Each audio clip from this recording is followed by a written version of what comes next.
Praise God. Praise God. God is good all the time and all the time. God is good. Praise God. Praise God. Isang mapagpalang araw po sa bawat isa. Sa pagkakataong ito, tayo po ay dudulog, lalapit sa ating Diyos na buhay ng may pananampalataya na kung saan may dalawa o tatlo na nagkatipon sa kanyang ngalan. Naroon siya sa kanilang kalagitnaan.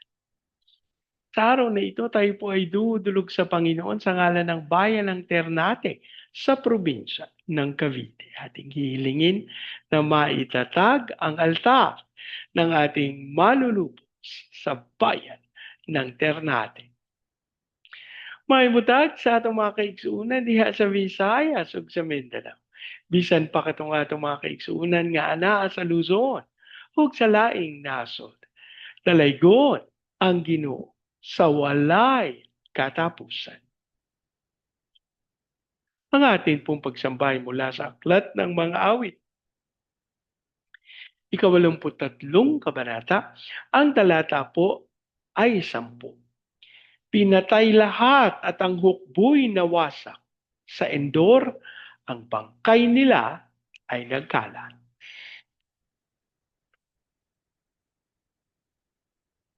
Pinatay lahat at ang hukbo'y nawasak.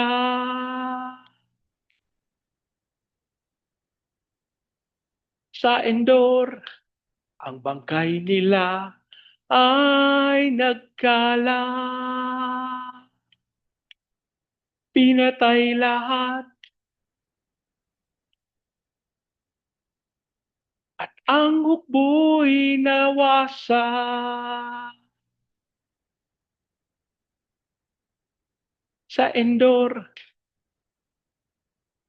ang bangkay nila ay nagkalat.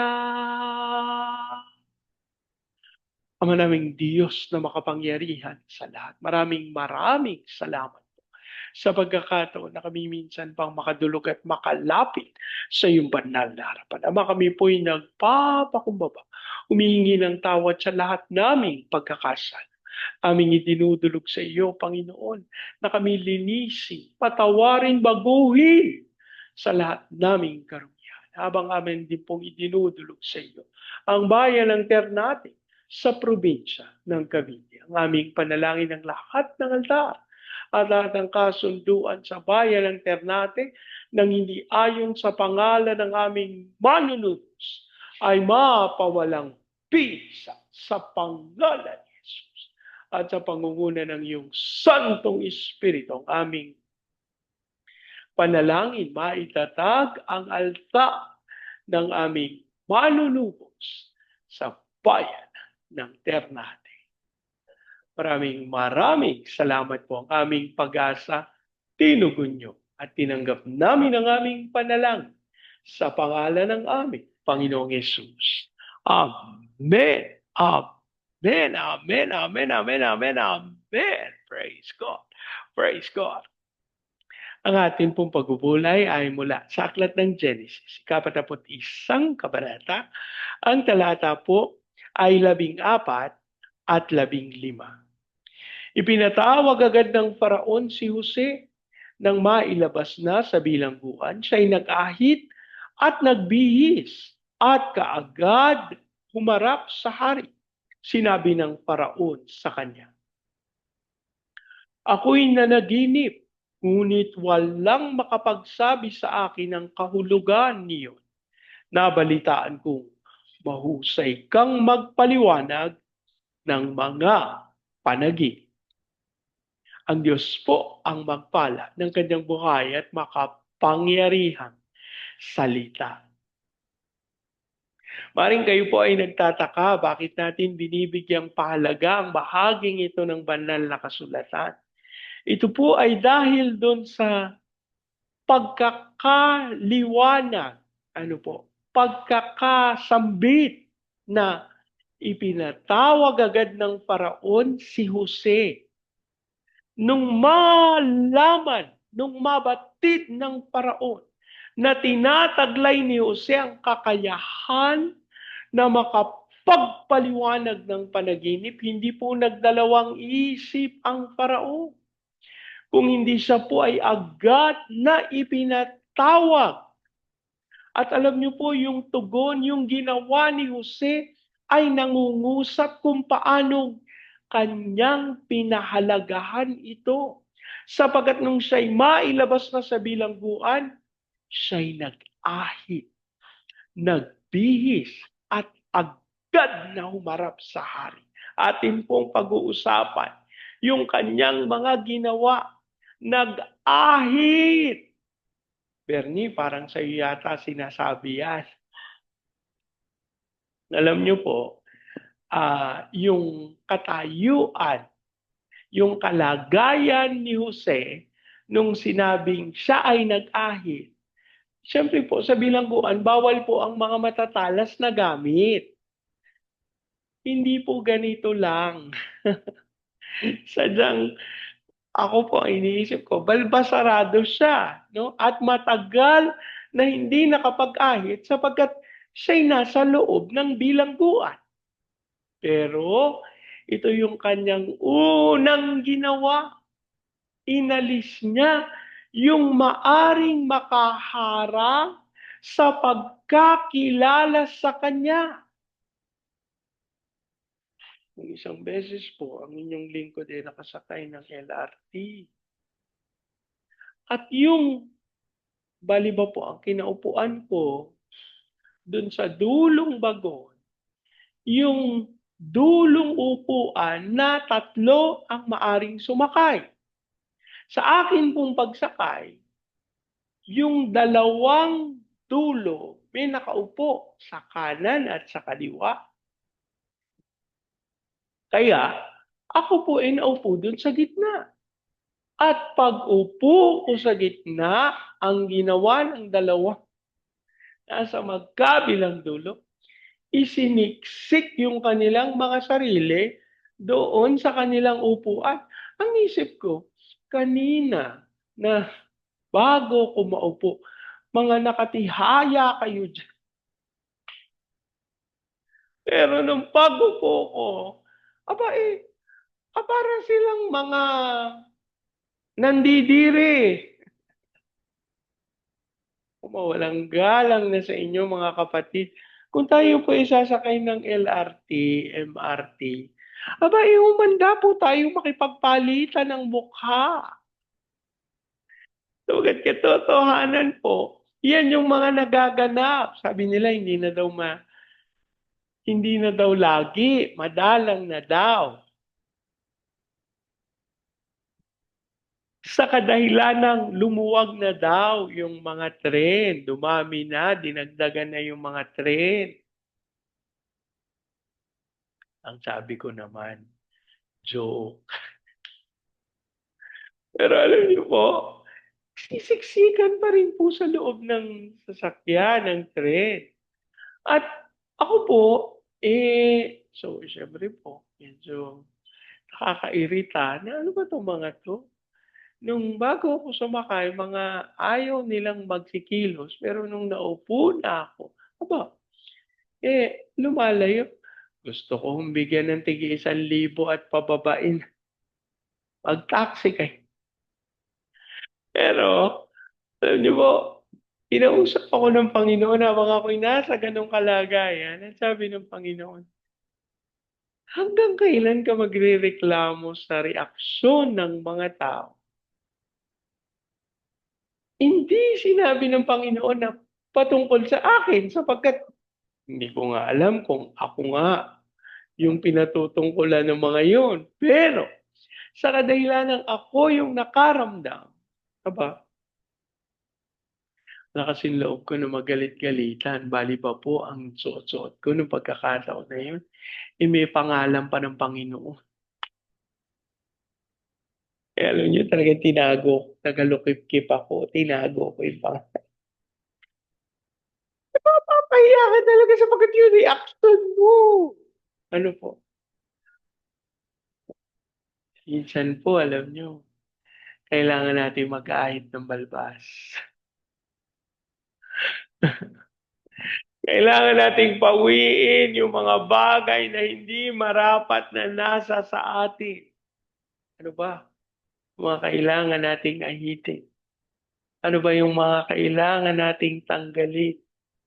Mga kapatid, dapat nating maunawa na ang isinasalamin natin sa sanlibutan ay ang ating Diyos na buhay, ang ating Panginoon. Eh paano natin siya sasalaminin kung katulad tayong umarte ng nasa sanlibutan? Naalala ko po yung mga gustong magtanggol doon sa isang kapatid na nakagawa ng kamalian. Ay, hindi naman po masama yung pagtatanggol, pero parang santo na tuloy yung kapatid. Parang wala ng kamalian. Sabi ko, imposible yan kasi nakagawa talaga ng hindi tama. At alam niyo mga kapatid, ang tawag ng Panginoon sa atin ay hindi para manghusga, pero hindi rin naman para itago natin yung katotohanan na sigurado tayong yun yung dapat maipabatid. Aba, nung ah, sa pagkakataon na tayo ay tinutokso na wag nating sabihin yung katotohanan at pawang katotohanan lang. Aba, tayo manumbalik sa Panginoon.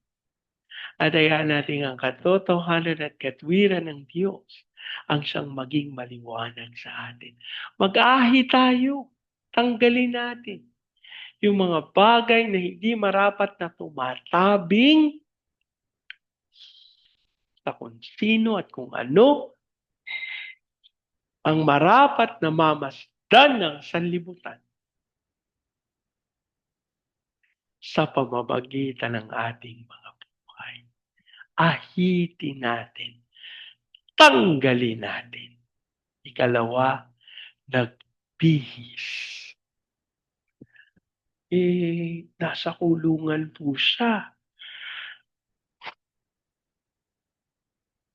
Most likely, yung kanyang damit, hindi naman siguro araw-araw naliligo sa bilangguan. Ano po? So, pagdating ng kanyang pagkakataon na nakalabas siya, nagbihis na siya. Nagpalit siya ng damit. Naalala ko po yung sabi ng salita ng Diyos. Merong bantuwirang isip ang isang tao. Naligo, naglinis, at hindi nagpalit ng damit. Di ba po, imposible kung tayo ay maliligo, kung tayo ay maglilinis, magpapalit tayo ng bagong damit, ng malinis na kasuotan. Mga kapatid, kung ang patuloy nating isinusuot ay ang damit ng kasinungalingan, ang damit ng hindi ayon sa kalinisan ng ating Panginoon, pagkakataon na po upang tayo'y magpalit ng damit, magbihis, at ikatlo, umarap sa hari. Mga kapatid, ang hari na ating haharapin ay walang iba kundi ang ating amang sumasalangit. At napakahalaga na ating ganapin at gawin na ang pagharap sa Kanya ay may kalinisan, kaayusan, at tunay na hindi ayon sa kilos, gawa, pag-iisip ng sanlibutan. Minsan po, mga anak tayo ng Diyos o totoong mga anak tayo ng Diyos, pero minsan, ang pagpapahalaga natin ay hindi doon sa katotohanan ng Panginoon. Kung hindi, ang pagpapahalaga natin ay ano ba yung ginagawa, sinasabi ng iba sa atin. Mga kapatid, dapat nating maunawa. Ang pagpapahalaga ay dapat ating ituon sa pagkakataon ng ating pagharap sa Panginoon na siyang tunay na hari ng mga hari. Napakahalaga na ang ating mga kasuotan ay malinis. Napakahalaga na tayo'y haharap, hindi ayon sa pamamaraan ng sanlibutan, kung hindi ayon sa pamamaraan ng ating Diyos na buhay. Paano yun, Bernie? Hindi ko alam kung ano yung pamamaraan ng Panginoon. Ito po yung kahalagahan na yung ating ginagawa. Tayo po ay nananatili sa salita ng Diyos. Sapagkat ang salita ng Diyos ay maliwanag na nagkakaloob sa atin ng tamang kapamaraanan patungkol sa ating pagganap ng kanyang naisin. Kaya mga kapatid, ito pong 2026, ang panawagan sa atin, huwag tayong mamuhay ayon sa paraan ng sanlibutan. Bagkus, tayo'y mamuhay ayon sa paraan ng ating Diyos na buhay. At mas mababatid natin ang landas na nais ng Diyos na ating tahakin kung tayo ay mananatili sa kanyang salita. Kung ang kanyang salita ay ating itatago sa ating puso, sa ating kaisipan, at ating idideklara ang kanyang kabutihan. Mga kapatid, hindi po ito oras upang tayo'y tumakbo, matakot at mag-alala.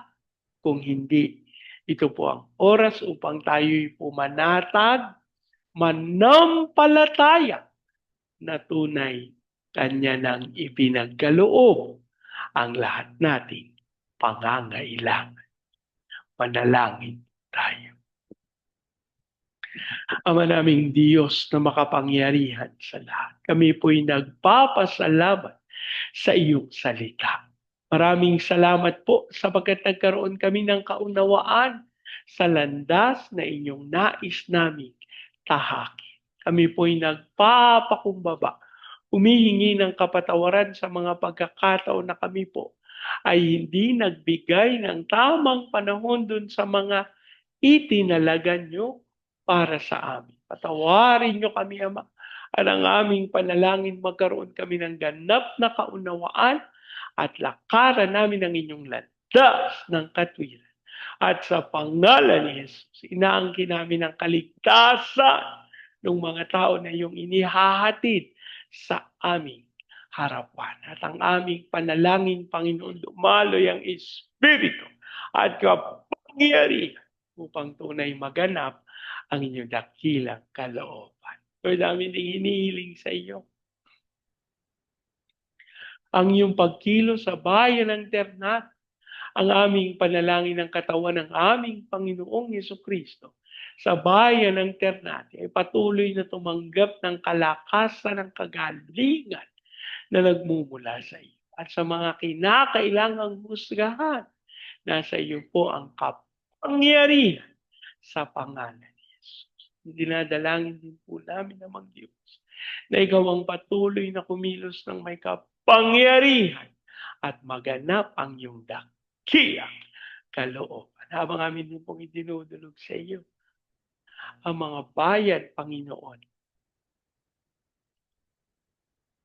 ng Baguio City, Cagayan de Oro, Legazpi, Lipa, Manila, Pampanga, Pateros. Kilusan mo po ng may kapangyarihan ang mga bayang ito. Ikaw din ang magkaloob ng kaunlaran.